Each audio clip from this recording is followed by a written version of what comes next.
Hi, welcome. This is Dr. John DeMartini. This is one of the most amazing and inspiring shows that you can listen into. If you want to be on the edge of your seats, if you want to open up your heart, if you want to expand your mind, and you want to meet incredible people, stay tuned because you're just about to experience a transformative radio show that will change your life. And you're listening to the Dr. Pat Show that's coming up right next. Welcome to the Dr. Pat Show. Talk radio to thrive by. Powerful, inspiring, and coming to you live, bringing you stories of people like you and me, busting through and living life full out. Get ready to dare to wonder what your life would be like if you knew you could not fail.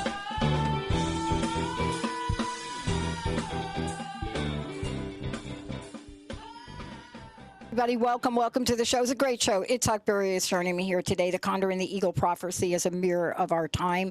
That is just the beginning of the conversation that we're going to have. I'm going to tell you all about what this amazing man is doing, has done in the world. And, you know, for many of us that live on the edge of this intuitive knowing of things, but just can't really put it together, you know, we have to have a conversation with, you know, an amazing leader in international shaman, author of 3 books at least, teacher, healer, public speaker, community activist, all of the above. And, you know, we're going to find out all about this. But what happens when you take practical wisdom and you build this bridge? And why do you want to do that? You bridge it because these indigenous teachings are in our DNA. They're in us. I don't care where you're from or what you think you're part of. There is something about us that goes back so far, that is so much a part of who we are. But why do we forget? Why do we forget? And how is Itzhak bringing this back so we understand all of this? He is a recipient of the Ambassador for Peace Award from the Universal Peace Foundation and the UN, because once you get a sense of the aspect of metaphysical spiritual energy, indigenous teachings and rituals, you can't go back. Let me give a shout out before we get going. Benny, great to have you. Olivia, Jacob, all of you, get ready for a fantastic show. We're on it. It's so great to have you here. I mean, those few words don't even touch upon how you're showing up in the world. I want to start out by talking about you. Well, thank you. Thank you for having me. It's an honor. You know, I get asked a lot of questions. You know, this show has been 20 years of positive talk before it was even popular. And people ask me, how did you do that? And the reality is, I didn't do it. It showed up for me at one of the most depressed times in my life. But I want to know from you, in the long and winding road, I want to know what sparked in your heart the first time you had a passion and a purpose to be drawn to the teachings you're doing today. Well, you know, like you said, it always comes from the dark side, right? It does. I know.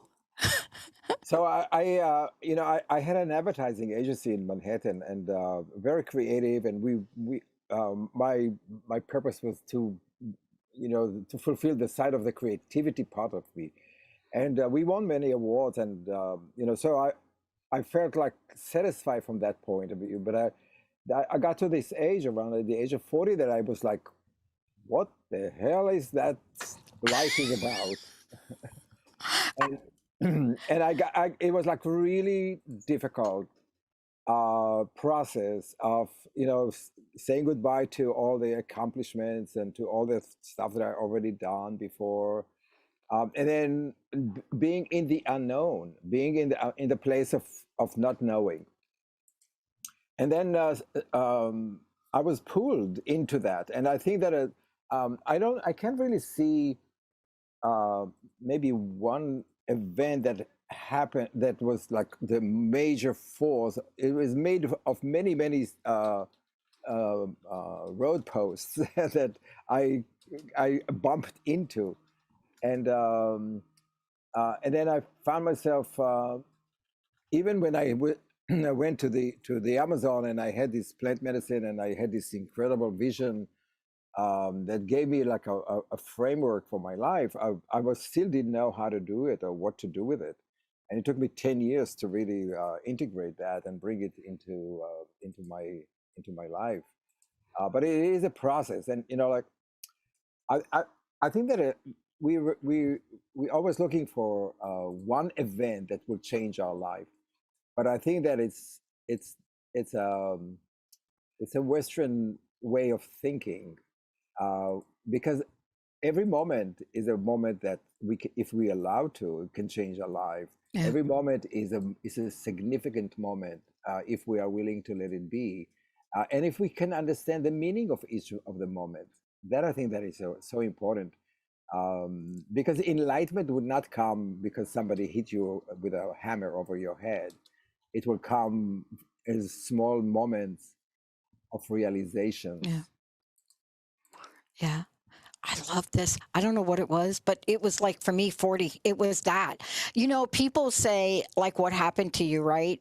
And I've tried to explain in many, many ways to many people, but I was doing it before I had the understanding I have today. Because, if you look at me at 40, I was like you. I'm on the East Coast. I'm an executive in a Fortune 50 company, right? I'm thinking that the only thing in my life that matters is how big my house is, how many sports cars I have, do I have a motorcycle, and how many acres did I buy, right? And it was I want you to just comment on this, because this, I believe, is in the shamanic and spiritual teachings. It's not, they don't quite say it this way. They're much more elegant than me. But I do believe these things happen. Honestly, what happened to you and what happened to me,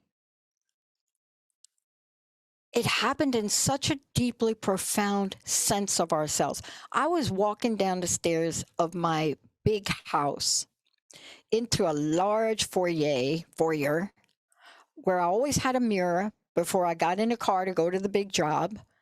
And I always had to check myself in the mirror. And I remember this. I looked in the mirror, and it was before my 40th birthday. And I was unrecognizable to myself. I think it was, honestly, it was almost like a shamanic vision where you look and you don't see the person you thought you were. When these things happen, as it did for you, and the many things you now teach, Mhm. a lot of people don't know what to do with that. Did you know what to do with it? No, I think that it's a process. In many ways, it's a process of grieving of Mm, the old self, the old dream that society gave gave us, or we thought that we have to fulfill that role. And I think that's part of the problem with our society, is that we have these dreams of big houses, like you said, the big race cars. The person who have the most is probably the person who's more powerful, more happy, more. And we're promoting it in every step of the way, from very early childhood to until we get to the age of 40, and then we realize that we all basically living a lie or a nightmare, or a dream that is not cannot be fulfilled at all. It is, and that's really where, for me, it was about letting go of that old dream. And then it takes, for in my case, it took maybe between 5 and 7 years to really get into who am I? yeah. What is this about? What makes me me? Uh, it to reconnect, or to re-remember our original gift that God put us on earth to do. Yeah.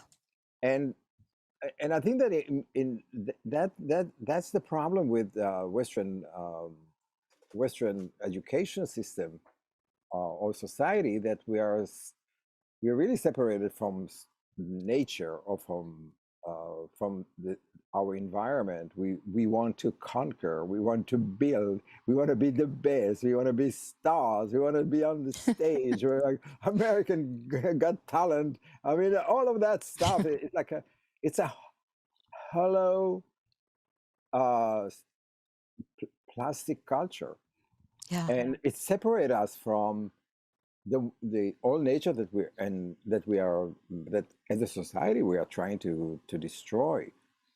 And I think that the age where you already achieve your life achievement or goal is, it's not no longer about money.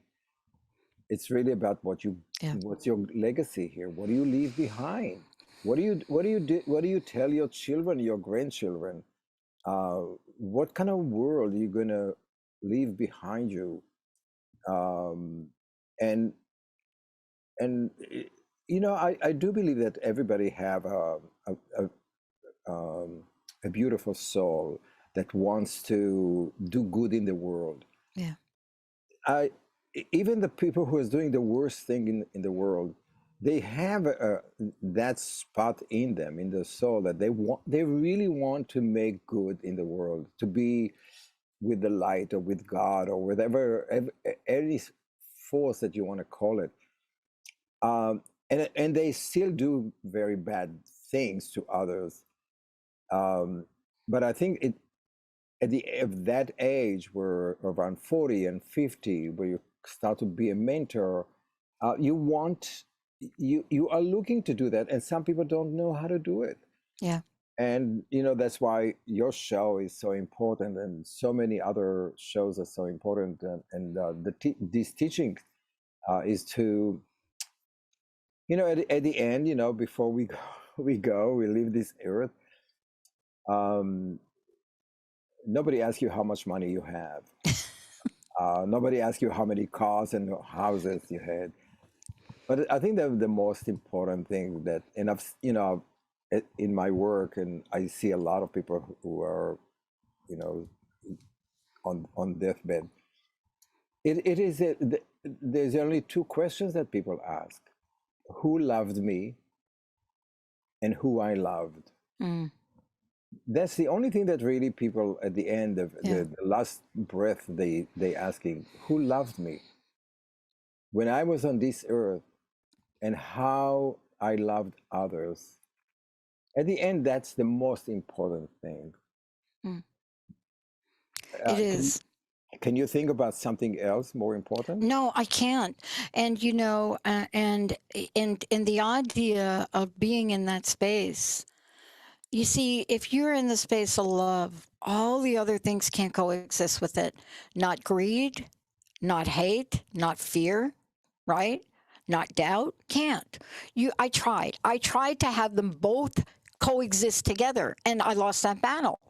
And what I love about this is, because we're going to talk about the condor and the eagle, we're going to talk about the prophecy, but what I do believe too, and I think you've said it, I think each of us in our own way has been able to get a glimpse of our future and our vision if we say yes to it and move forward.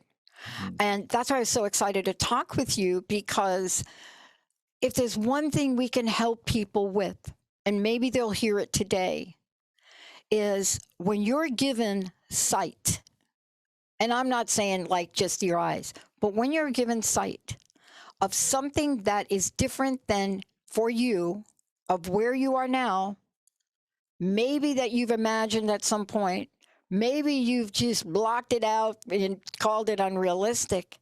It's coming back to remind us. And I wanted to ask you about this, because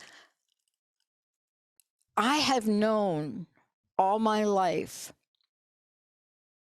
that there was more to my culture, my race. I knew it. And honestly, I just never understood why my aunts and uncles looked the way they did. They didn't look Italian. It's like crazy. And I knew. And if I thought back at this, once I discovered this, and I only discovered it recently, when my friend pulled up my grandfather's, I don't know what you call it, genealogy stuff. And she's such an expert at it that she traced it back to when he changed his name, when he took the S off the name or whatever that was and put the A on it.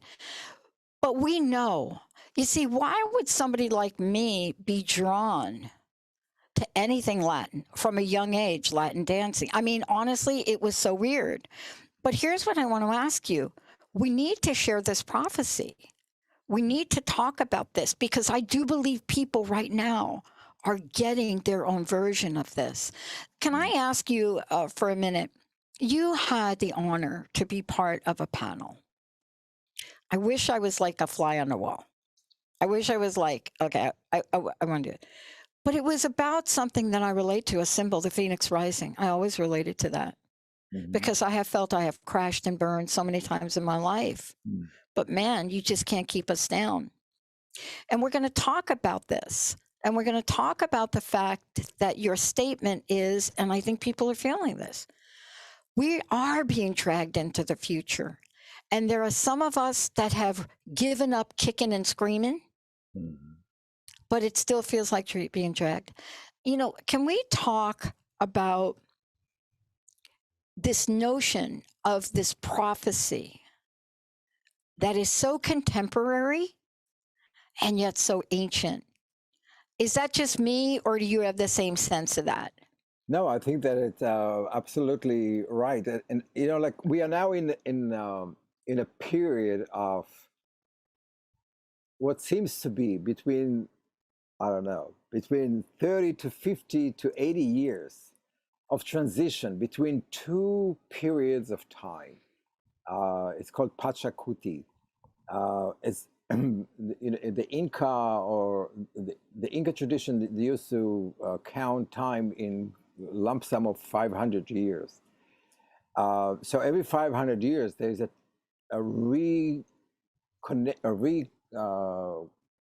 revamping or changing of the gods in a way. 500 years plus 30 years now, where the Spaniard came to South America and demolish, conquer, change the way South America is. 500 years after that, the prophecy is the condor and the eagle. So the eagle came 500 years before, and they occupy all South America, destroy the culture, destroy the connection that native people had with the mother, with the earth, with Pachamama. We are now in a period of time of change, and that is almost like being in the eye of the storm. You know, you see everything is moving off the walls, but you don't really know why, because you are in it. You don't have the ability to see it from above.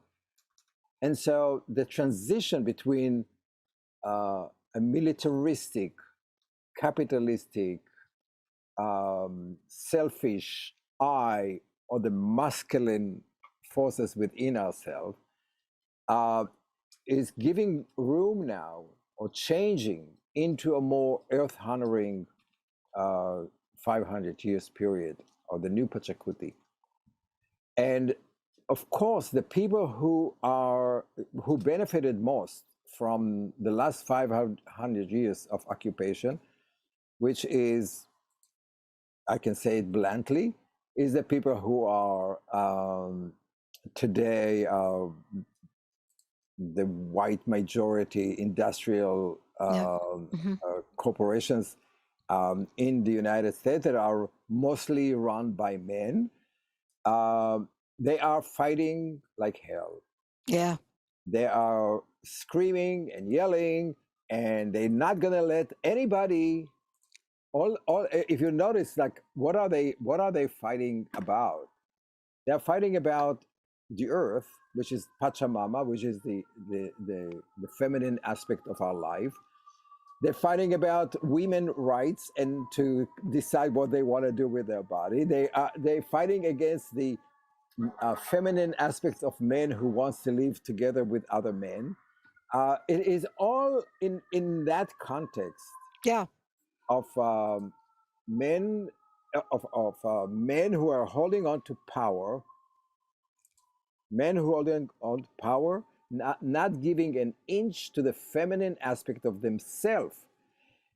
And you can ask yourself why. And the question of why is, like you said earlier, it's about fear. Yep. Fear of losing power, Yep. fear of losing control, feeling of that is not enough resources in the world for everybody to share. The fear that women might run the world, and they will destroy it. And then what will men will do? The men would lose their role in the world. It is all based all our society now, and you can absolutely say today, like very clearly, that Republican ideology is all about fear of losing control and giving away resources, connection to the earth, generosity Yeah. to everybody. And if you look at the principle of the work, the shamanic work is oneness, that we are together, all the races, like in the Inca corn that is a multicolor. Yeah. The Inca corn, the multicolor corn, is the symbol of the new period, that all races are on one cob. Yeah. And we are all feeding humanity. And there's enough to share. We don't need to have one person have $1 trillion, the other person have $1. Yeah. It is just not human, and it's not spiritual. But in any way, I think that period of chaos that we are experiencing now is the sound of the changing times. Yeah. And in many ways, I have a lot of pessimism with me, seeing all of those events that are happening, and I'm sure that a lot of people feel betrayed, and they feel angry, and they feel lost and grieving, and so much emotion goes in. And like if you are working with people as a therapist or shaman or counselor, you hear that from people, that they are really lost in their feelings. They don't know how to look at their life anymore, because everything is shifting. Yep. And it's shifting not necessarily in all the good ways. Sometimes it take you back and forth. So there's a lot of confusion. But if you are able to move into the eagle and condor eyesight from above and see the perspective of where we are as we move as human race, I think that in 30 to 50 years, I'm very optimistic. Yeah, and but let's talk about that, because I agree with you, and the only reason I agree with you is because that is the way somehow that the level of optimism got in my DNA. I don't know, it was from my mom, whose father was born in Brazil. Hello. I don't know, but think about it. I mean, here I am, and I'm talking with you, such an honor. And I actually understand, a lot of what we're talking about, and yet there's so much more to learn. And here we sit with the network, the Transformation Network, which is, you're on my show, but also, we have a network we launched. It's all uplifting, optimistic, positive, the entire network. What you see in the background are the channels we're launching in 18 months, all of them. But it's based on that foundation. And I will tell you that saying yes to these things doesn't come without, as my friend calls, backlash. I mean, if I had a dime for everybody back in 2008 that told me I would fail almost immediately by creating a platform where things were solution-based, uplifting, inspirational, holistic, spiritual, right, yet practical, I wouldn't even, I would be like Rihanna, the billionaire, but that's not who we are. And what I love about what you said is we can learn from this prophecy. And, and the thing that's so cool about it is the learning, the acknowledgement, the awareness doesn't have to be hard. I want to take a minute and let folks know a couple things. Can you please let our audience know how they can find out more about you? Honestly, The Gift of Shamanism, the book I mean, there's just so much that we could talk about. But can we tell folks how they can find out more about you? And let's get them to the website and also get them to some of the books. What's the best way to do that? So my website is just my name, itzhakbeery.com. And if you would like, I can send them newsletters about Great. what my activities are. And I teach a lot on Zoom, so wherever you are. And you're also welcome to come join me in person now that everything is opening. Yeah. In Colorado, London, Israel, Ecuador, Amsterdam, and other places around the world where I teach. I want to know, see what I'm interested in, and I didn't see it on your website, so I'm going to put you on the spot for a minute, and then we'll get back. We'll get back to talking. We'll get back to talking about the eagle and the condor, condor and the eagle. But now that things are opening out, do you see yourself now taking people on retreats? Do you see yourself doing that? Well, I already done that last I know. year. I know. So I took 2 groups to Ecuador.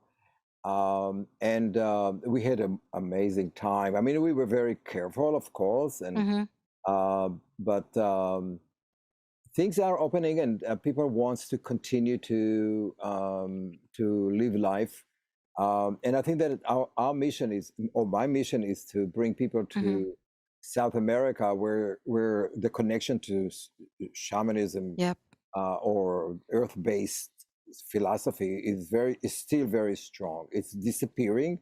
It's not going to be there for many years. So my goal is to bring as many people down there to meet the shamans, to hug a tree, to be in the Amazon, to swim in the river, to create an emotional connection with the earth, or Pachamama. Because a lot of people who took these trips, and I think that that's very important. Most of our teaching is done by words, like I'm talking, you listen. But really the real teaching is by being, or by embodying the experiences that you experience in nature. And I'm not saying that you have to go to Ecuador for that. You can go up to your mountain, or you can hug a tree here. You can light a fire and speak to the fire. But it's really more about the experience. Well, I think what's so powerful going to Ecuador is, first of all, to see the effect of our culture, the eagle culture, on the environment. And we are going into the most remote, pristine place in the world. They're so beautiful. And a few miles away, there is oil companies. It's horrible. And palm oil companies that are destroying it. And so... and the rate, I'm going there for quite a few years, so the rate of destruction, and to see what also the destruction firsthand, the destruction on the society of the indigenous people. So most people, when they come there, they really feel it, they know it, which is like a whole different way of education. In our Western society, we examine people by how much they know, how much details they know. But here the whole process of indigenous teaching is to let people experience. And when they come back, they change their jobs. They make a commitment to a whole different way of life. Yeah. I love this, and I love that we're talking about this, because what I want to say to the people listening to this is, we're talking about, Condor and the Eagle. We're talking about the prophecy of Ecuador's high Andes, and, the legend. There's so many legends in this. But I want to just say this to everybody, and I really want to mirror what you said. We're talking about, for me, I've shared about how I accidentally got on my first vision quest with my mentor back in 1997. See, I now know that in the laws of the universe, there are no accidents. I already know that the reason for me to go on that vision quest 10 days, even though my boss's intention for me was to go on it and steal all of her ideas, by the way, so that he can do it, right? That was why he sent me. And I was in the middle of my doctoral program because my course direction was to be a high paid consultant. Well, I will tell you that that was shortly after my 40th birthday. So things were not right with me to begin with. I knew I had to go back to school. I knew I needed to learn. But what happened to me on that first quest, it changed me so profoundly. I did finish my doctorate. I picked the thing I wanted to study, which was broken promises. I don't suggest that you pick something like that if this is your first rodeo. I studied it. I interviewed people. But what you described, and that was my first, the profound impact it had to get me to where I am today. I couldn't have done it without it. And it's hard for me to find the words of it. And what you described is, yes, you have to listen to the teachings, but the minute you're spending time on the land, the minute you're in a circle, the minute that you're up all night long, the minute that you're wandering out to a tree that seems like it's 50 feet away, but it's actually 2 miles in a desert, and you're lost, and you have to lay down naked in the sand and pray that what your mentor told you will happen, and you feel the shadow of a bird on your back. And that bird then takes you back to your base camp. See, it's so difficult to explain that, except in a very logical, linear way. But what you're talking about is a way for us to recognize one, and I really would love to hear you on this. Frustrated, confused, depressed. We have more depression now, more alcoholism and addiction. But something magical is happening. Here's what it is. The business world calls it the Great Resignation. Hello. What does that mean? People are resigning. They don't want to work in those jobs. That's what happened to you and me, right? Absolutely. They call it the Great Resignation. Now, let's mirror that with Elon Musk putting an edict in place for all of his employees that they can't work from home. How out of touch do you really need to be to understand that the Great Resignation is because people don't want to work that way, and that you are going to exert your power to make every one of your, I mean, what don't we get, Itzhak? What are we not getting here? Well, that's exactly what happened. We have still installed in our brain the old way of thinking. And we already see in the horizon, we see the future. But how do you bring an old way of thinking? And you know that at the horizon, the sun is going to be there. And that is the fight that we are really right now. Old way of doing business, old way of thinking about society, old way of thinking about the earth, old way of thinking about religion, corporations. And we know it doesn't work. I mean, those people who are resigning from work, they are voting with their feet. You know, they just don't go there. They don't want to be slaves anymore. They want freedom.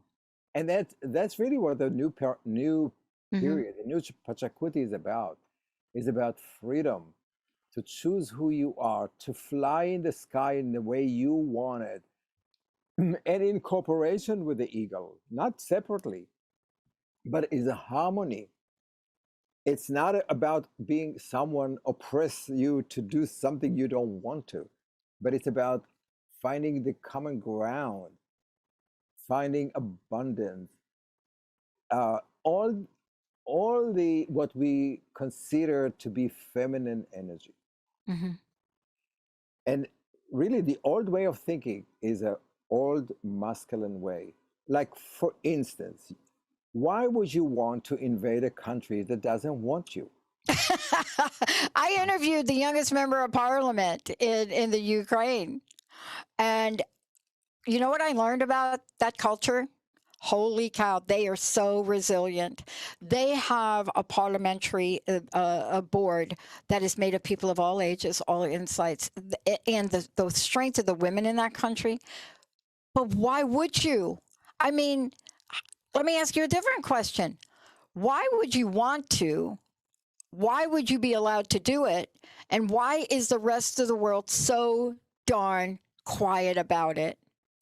Well, that's again, there are many in the world that are understanding what the Ukrainians are going through. And there are some people who Yeah. are still in the old way of money, oil, power, and military.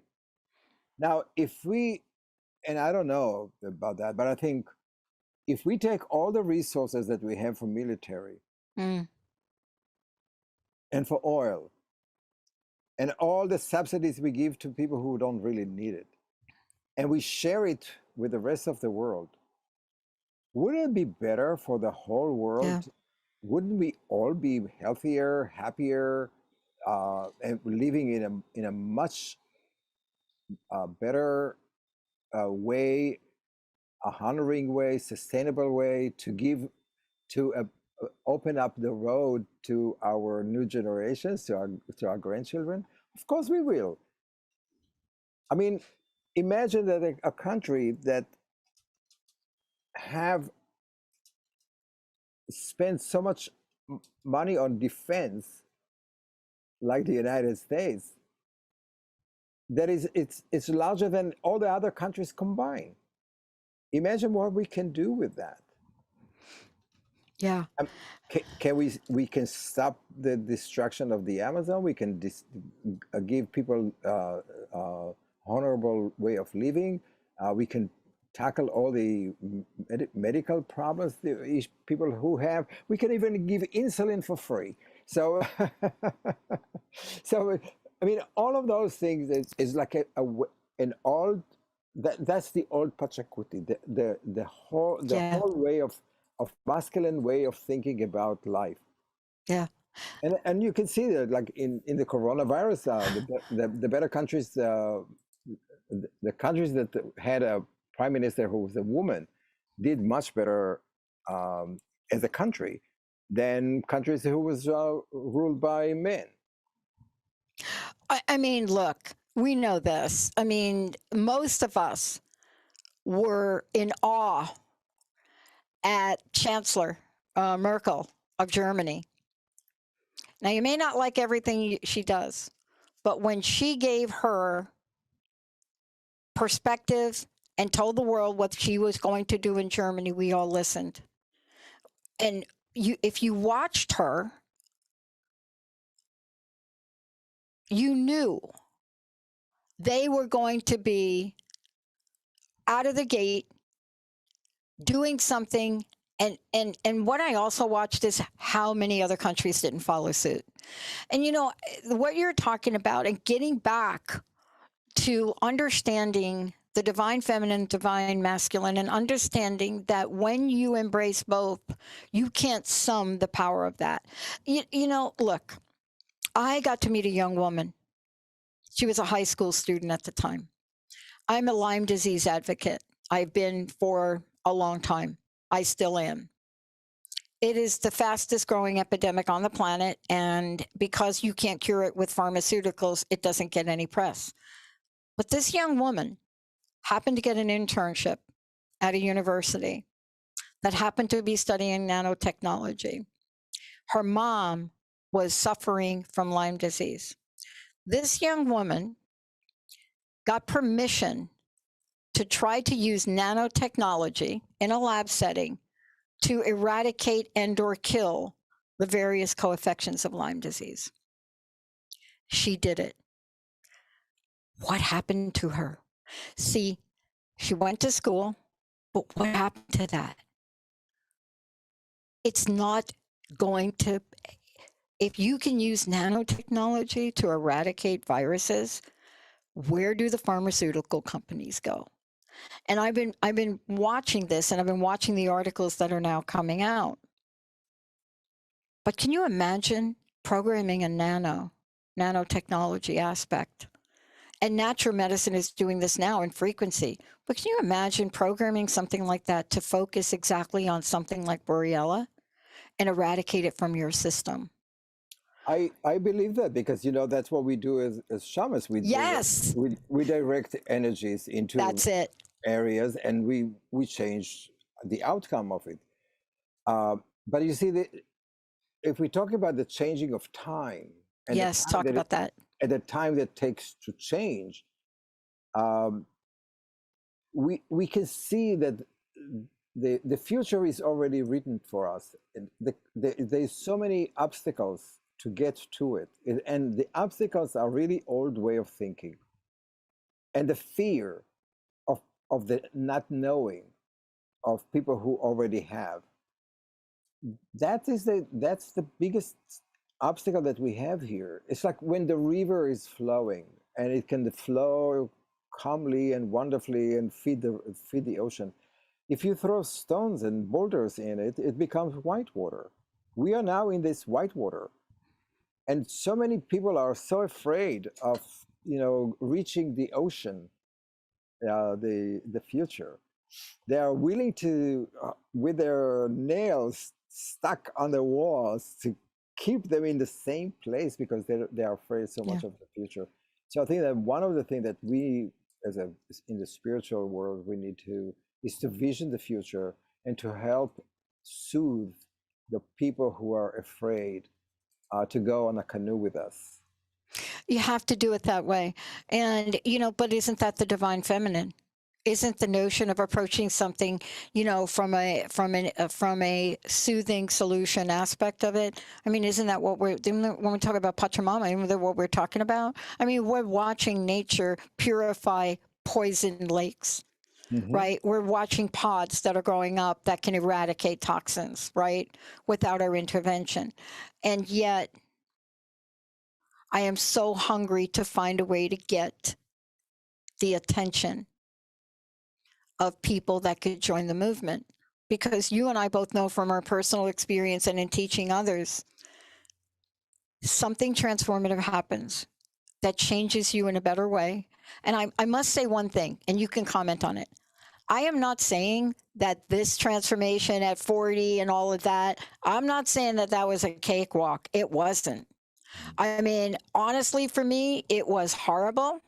I realized that I was an addict and alcoholic, and I had to clean that up. But I was so absolutely motivated to change. The other thing I realized, I was not the same person. I walked into my corporate job and I told them off.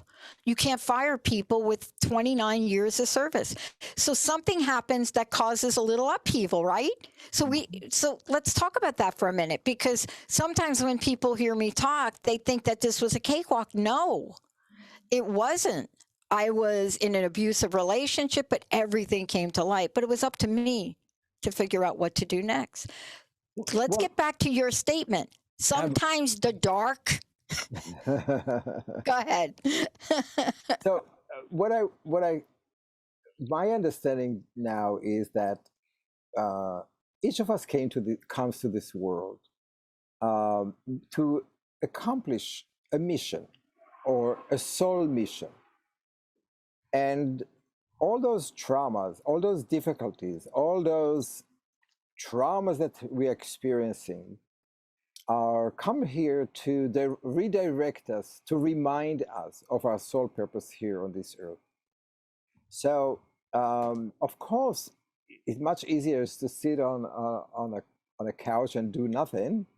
But if you do nothing, then you get fat, or you get lazy, you get the disease. So if you get disease, you have to start researching what do we need to do so it leads us into your healer path. And so every obstacle or every trauma that I dare say we choose is a step in order for us to reawaken our soul, to recognize what we came here to do. Mm.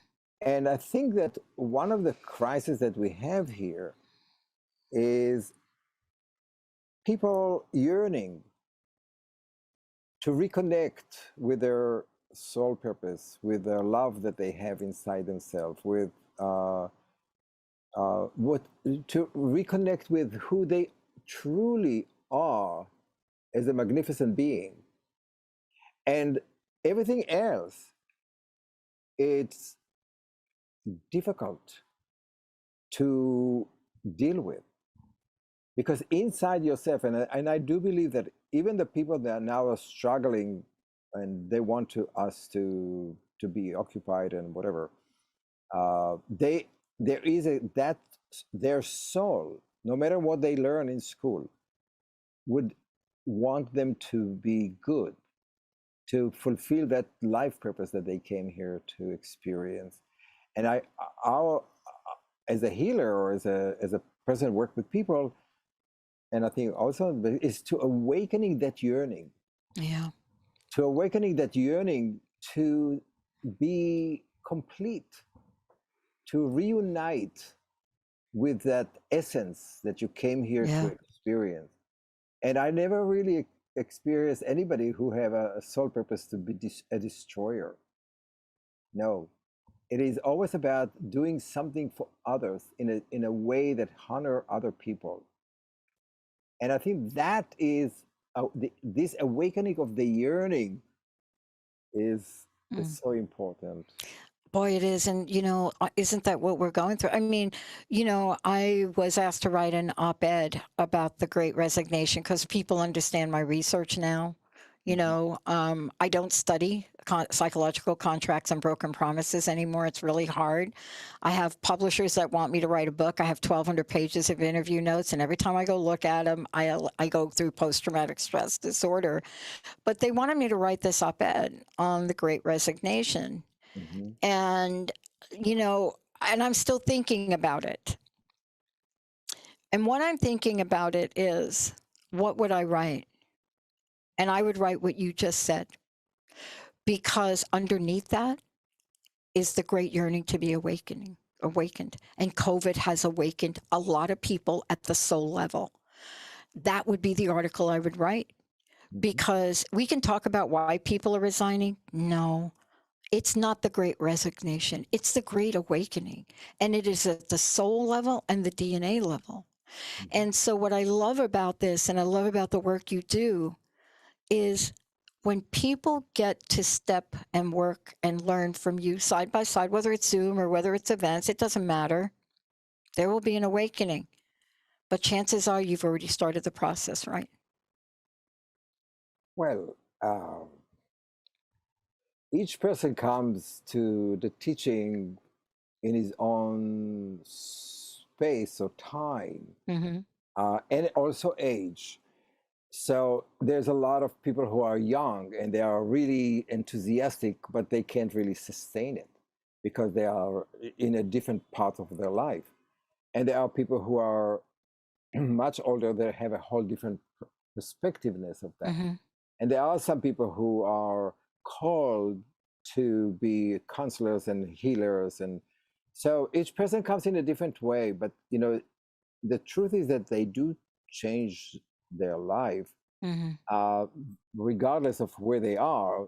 At least you drop the seed. Yeah, exactly. At least you drop the seed to allow them to that new tree or flower to start sprouting, and you never know where it's going to take you. I mean, when I started there, like I said, I resisted it. I was making fun of everybody who was talking about past life and about spirit. I was ruthless about all of Yeah. that because Yep. I like you said that I only discovered a few years ago that my great grandfather was a Kabbalistic rabbi and a healer.